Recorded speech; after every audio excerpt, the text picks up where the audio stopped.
The most revealing sign of lasting wealth isn't what you see someone acquire, but what you notice they consistently avoid. There exists a silent divide in how different generations approach their finances. While freshly minted fortunes are often displayed through purchases, established dynasties exercise a different kind of power altogether. And by the end of this, you'll understand the specific items that reveal this divide, knowledge that can reshape your own relationship with material goods. If you've ever wondered how certain families maintain their influence and elegance across decades, the answer lies not in their acquisitions, but in their abstentions. We're exploring the 8 common purchases that new wealth gravitates towards, which legacy wealth systematically sidesteps. First, loudly branded luxury items. When an outfit is dominated by giant, visible logos, it doesn't speak of refined taste. It often speaks of a need for external validation. Those with inherited means understand that true sophistication operates quietly. Their clothing emphasizes impeccable tailoring and superior materials. A cashmere coat, perfectly fitted trousers, shoes crafted by artisans. They may own countless pieces from the most exclusive houses, but they select items where the quality whispers and the brand never shouts. The philosophy is simple. One style seeks approval, the other already possesses assurance. Second, the latest consumer technology. The rush to own every new gadget, the newest smartphone iteration, or a trending AI device is a hallmark of contemporary consumption. Old money, however, resides in a world of permanence. You might find them using a perfectly functional older model phone or driving a classic, well-maintained automobile. This isn't about affordability. It's about a fundamental difference in values. They prioritize longevity, reliability, and timeless design over transient novelty. Their homes contain heirloom furniture, silverware, and cameras that have witnessed decades, because they collect heritage, not hype. Third, exotic supercars and limited edition vehicles. The new rich are often drawn to the roar of a Lamborghini or the exclusivity of a McLaren. Established wealth, conversely, prefers the subdued authority of a Range Rover, a Mercedes S-Class, or a restored vintage Bentley. For them, an automobile is a tool for refined travel, not a public performance of prosperity. Fourth, ostentatious mega-mansions.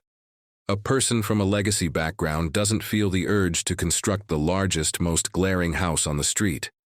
They often possess multiple properties, many with deep historical family ties.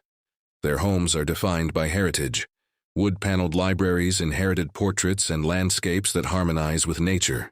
The value is in the substance and history, not the square footage. New money might build a 20,000 square foot glass spectacle, only to move on when it feels passé. Old money doesn't buy to impress outsiders. They cultivate to belong to a lineage. Fifth, fleeting fashion trends.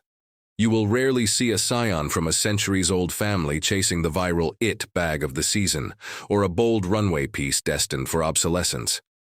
Their strategy is to invest in classic, enduring silhouettes and neutral palettes crafted from the finest materials.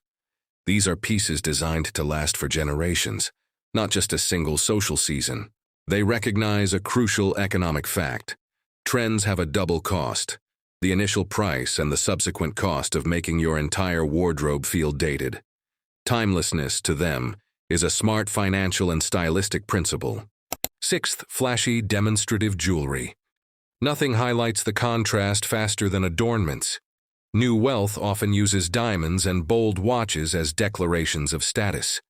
The approach of legacy families is radically different.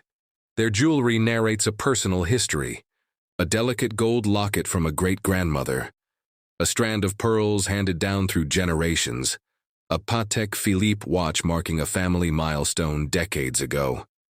These items are worn to honor memory, not to attract stares.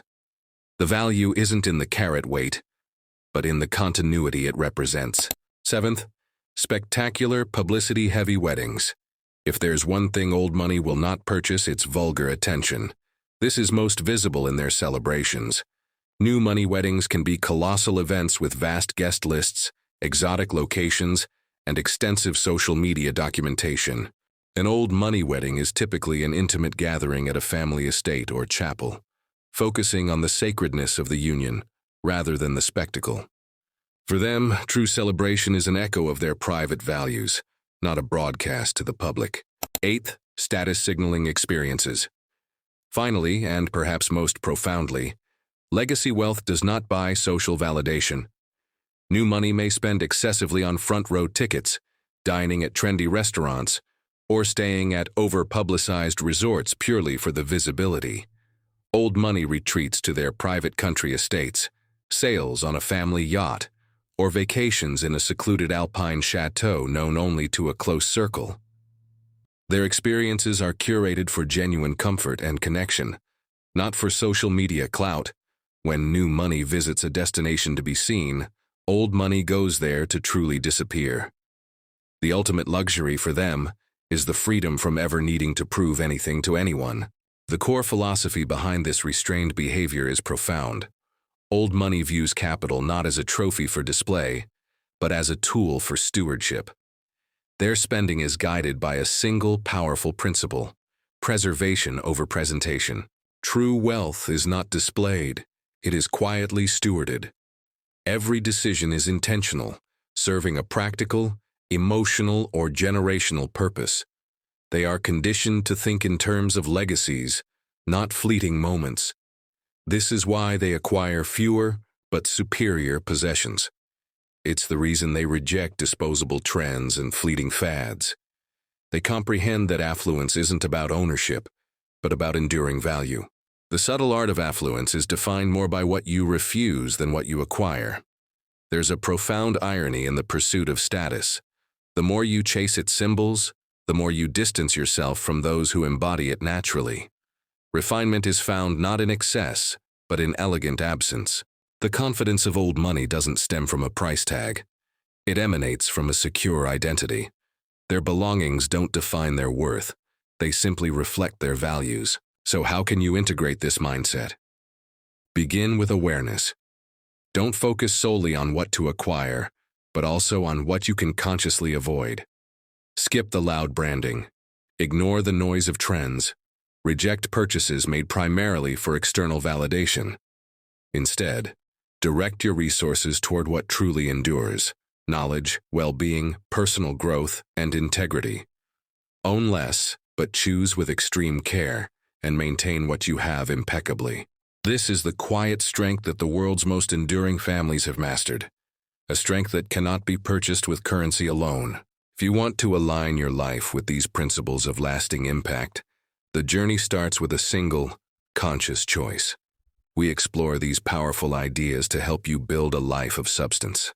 If this perspective resonates with you, please support this channel by giving this video a like, and continue refining your mindset with us here on Winds of Thought. Your journey toward a more intentional life is just beginning.